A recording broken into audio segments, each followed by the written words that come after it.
للمصطفى خير صاحب نص أنهم في جنة الخلد نصا زادهم شرفا.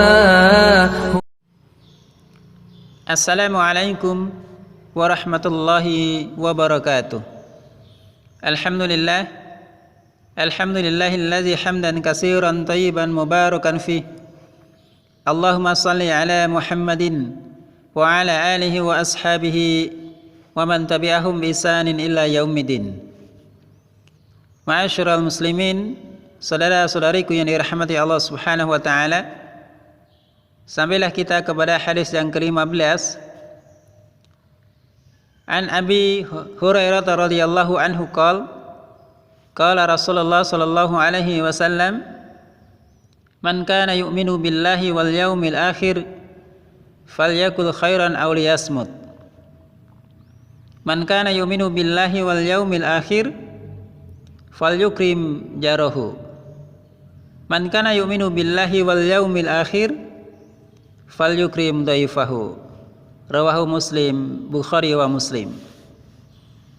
Para jamaah, saudara-saudariku yang dirahmati Allah Subhanahu wa taala, hadis ini menunjukkan tingkat keimanan kepada Allah Subhanahu wa taala dan kepada hari kiamat. Ya, salah satu yang menentukan besar tingginya keimanan seseorang kepada Allah Subhanahu wa taala dan hari kiamat termaktub dalam hadis tersebut. Yang pertama adalah barang siapa beriman kepada Allah dan hari akhir, hendaklah berkata baik atau diam. Ya, kualitas pembicaraan kita menentukan atau menunjukkan daripada keimanan kita kepada Allah Subhanahu wa taala. Kedudukan keimanan seseorang bisa ditentukan dari apa yang dia ucapkan. Dengan jelas, man kana yu'minu billahi wal yaumil akhir falyakul khairan aw liyasmut. Barang siapa beriman kepada Allah dan hari akhir, hendaklah berkata baik atau diam. Berkata baik ini bukan perkara yang mudah. Ya, banyak di antara kita, di tengah-tengah masyarakat kita, dengan mudahnya berkata-berkata yang kotor, yang tidak baik, kadang menyesatkan. Awalnya sendaguro akan tetapi menjadi satu kebiasaan. Dan ini harus dihindarkan karena ini menunjukkan kualitas iman seseorang. Ya, ucapan seseorang, perkataan seseorang yang menyuruh kebaikan, menggunakan kata-kata yang baik, bisa menghantarkan seseorang kepada surganya Allah Subhanahu wa taala.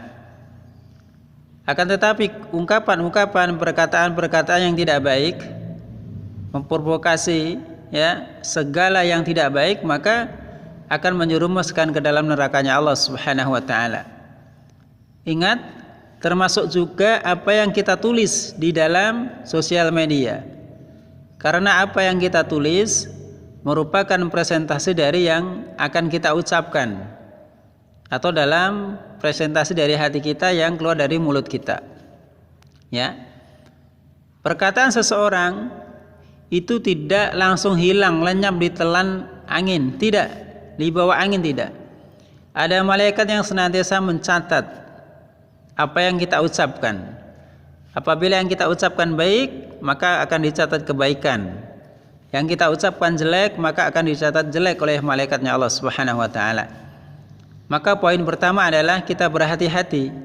Apabila kita tidak bisa mengucapkan kata-kata yang baik, menyeru kepada kebaikan, maka lebih baik diam. Ya, saatnya diam. Bila kita tidak bisa berkata yang baik, tidak menguasai keadaan, maka lebih baik kita diam. Yang kedua adalah man kana yu'minu billahi wal yaumil akhir falyukrim jarahu. Ya. Barang siapa beriman kepada Allah dan hari akhir, maka muliakanlah tetangga.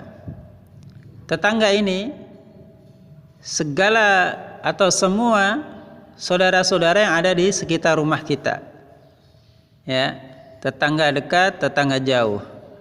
ada yang tetangga muslim, ada yang tidak muslim, maka haknya akan berbeda-beda sesuai dengan tingkatannya.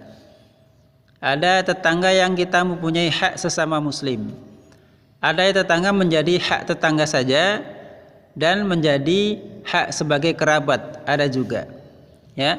Maka kita muliakan tetangga kita, mungkin dengan cara sering bersedekah, membagikan sesuatu yang nilainya kecil, akan tetapi akan meningkatkan rasa kasih sayang di antara para tetangga dengan saudara-saudara yang lain, ataupun dalam bentuk yang lainnya, ya.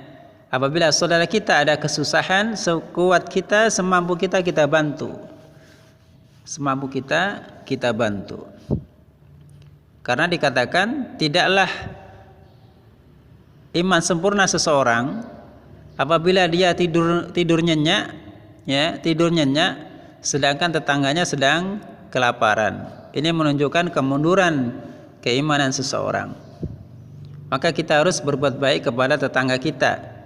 Sampai Nabi mengira bahwa tetangga itu akan menjadi hak waris, ya, karena Allah telah menganjurkan kepada Rasulullah untuk berbuat baik kepada tetangga. Yang ketiga adalah beriman kepada, barang siapa beriman kepada Allah dan hari akhir, maka muliakanlah tamunya. Memuliakan tamu, ya, menyambut dengan senyuman, menyambut dengan baik, dengan ramah tamah, melayani pembicaraannya dengan baik, ya, dengan menatap wajahnya dengan sopan, dengan lembut, dengan ungkapan yang baik, dengan memberikan suguhan minuman yang walaupun sederhana tetapi ada dan sebagainya. Maka di antara tuan rumah dan tamu akan ada timbul kasih sayang, ya, akan saling mendoakan kebaikan di antara mereka. Oleh karena itu, tiga hal ini menunjukkan kualitas keimanan seseorang kepada Allah Subhanahu wa taala yang ditentukan dari kebiasaan perbuatan kepada sesama manusia. Ya, perbuatan kepada sesama manusia. Mudah-mudahan sedikit waktu ini bisa bermanfaat. Barakallahu fikum. Wassalamualaikum warahmatullahi wabarakatuh.